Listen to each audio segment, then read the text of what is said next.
Battlefield 6 is, according to its developers, the game that is going to right the ship and return to the series' roots. After pumping many hours into its campaign and multiplayer across both the review period and open beta, old-school Battlefield is certainly back. Set only a few years in the future, in a world where NATO is crumbling at the hands of private military contractor Pax Armata, the game focuses on the elite marine unit Dagger 1-3, a veritable cog in an all-out global conflict. The campaign's gameplay is about what you would expect, a series of linear missions where you shoot the baddies. At times, it throws in some rather boring stealth sections, but makes up for it with some fantastic vehicle sequences. As for the story itself, the concept of the campaign is excellent, or rather, it could have been.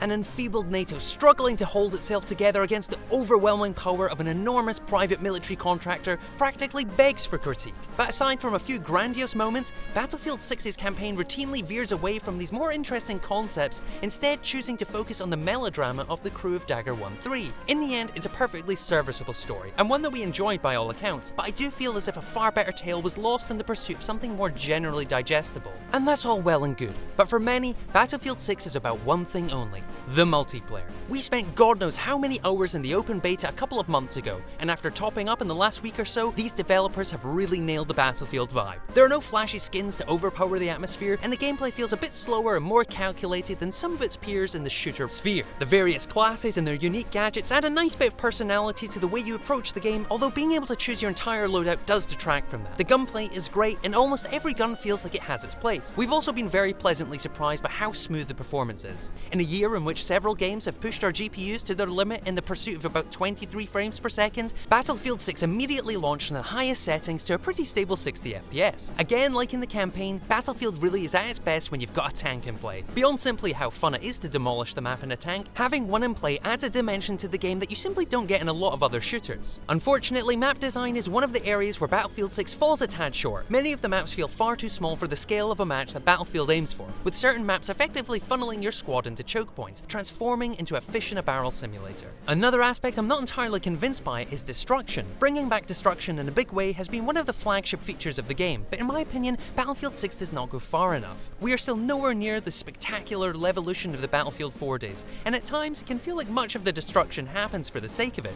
rather than as the result of organic player interactions. But these issues are, by and large, things that can be fixed over time by the developers. My greatest issue with my time reviewing Battlefield 6 has been that after having so much fun with friends during the beta, I've had to enjoy the last few weeks without them. You can't get much higher praise for an online multiplayer title. We're not sure Battlefield 6 lives up to the lofty hypes of Battlefield 3 and 4, but whether that is nostalgia talking, who knows. What we do know is that Battlefield 6 is certainly an excellent entry in the series, righting the wrongs of 2042 and setting the series back on the right path.